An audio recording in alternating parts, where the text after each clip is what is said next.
හරි. අද මේ අපේ ක්ලයන්ට් වෙලා ඉන්නේ මෙයා මේ රෙසිඩන්ස් ඉන් ෆින්ලන්ඩ්. එතකොට මේ කලින්ම කතා කරලා මේ ඩේට් එකක් අපි බුක් කරගෙන බුකින් දාලා මෙයා දාවේ මේ ක්ලයන්ට්ගේ. දැන් මෙයා අතරම බලාපොරොත්තු වෙන්නේ මේ පේන ස්පේසස් ටික කවර් කරගන්න. එයා ට්‍රාන්ස්ප්ලාන්ට් එකක් කරලා තියෙනවා. මේ එතන එතකොට ඉස්සරහා එයා කියන විදිහට ඔක්කොම රැඳිලක් නැහැ. එයාට හරියට ටිකක් එයා කරගන්නත් බැරි වෙලක් තියෙනවා. එතකොට පිටිපස්සට ආවොත් පිටිපස්සේ මේ ස්කාස් ටික තියෙනවා. මේ ටික කවර් කරන්න ඕනේ. හරිද? මේ ස්කාස් ටික කවර් කරගෙන මේ උඩ හදා ගන්න තමයි එයාගේ ප්ලෑන් එක. අපි දීලා තිබ්බ කොටේෂන් එක තව ටිකක් අපි අඩු කරලා තියෙන්නේ මෙයාට.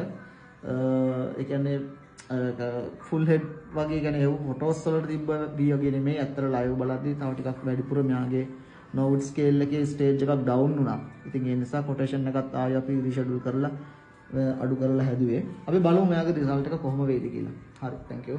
හරි, මෙතන අපි අර මම දාපු කලින් වීඩියෝ මේ ක්ලයන්ට්ගේ ආෆ්ටර් මේ ෆිල් අප් සෙෂන් එක ගේ වැඩි ඉවර කරලා තියෙන්නේ.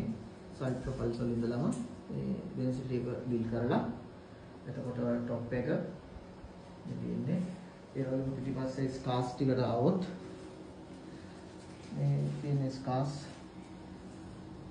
දැන් එයාගේ සෑහෙන කවර් කරලා තියෙන්නේ මේ ලොකු ලයින් එක එයාගේ මේ පැටර්න් එකක් එයා ස්ටයිල් කරපු එකක් කොණ්ඩ එක අපද්දි ඒ වගේම මොනවද තියෙනවද මේ ක්‍රවුන් එක වුණත් අපි ඕවර් ක්ලෝස් කරලා නැහැ. ඒ කියන්නේ කලින් තිබුණා ඒරියා එකට වඩා චුට්ටක් පොඩි කරලා තාමත් එයාගේ කොණ්ඩේ යනවා කියන පොඩි පෙනුමක් එතන තියලා තියෙනවා. මොකද අර බලන අයගේ පොඩ්ඩක් රවට්ටන්න කියලා ඒක කරලා තියෙන්නේ. මේක නැති වුණොත් මේ ගොඩාක් පේන් කරලා වගේ තිබුණොත් ඒක අනිවාර්යෙන්ම ඒක කම්ෆර්ට් වෙන්නේ නැහැ. එයාට ඉස්සරහට ලයිෆ් එක අරන් යද්දි කවදා හරි මෙයාගේ මේ තියෙන කොණ්ඩෙත් ගියොත් මේ ඕන වෙලාවක මෙයාට නෝට් යන්න පුළුවන්. අනික මේ තියෙන විදිහට හරි මෙයා නිකන් අර නෝට් කැපුවොත් ඔක්කොම ලස්සනට කොට කොණ්ඩයකට හදනවා වගේ ලස්සනට බ්ලෙන්ඩ් වෙලා තියෙයි.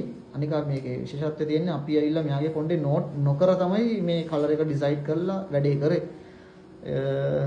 ඔව් හරි. ඔය ටික තමයි පෙන්වන්න ඕනේ. thank you.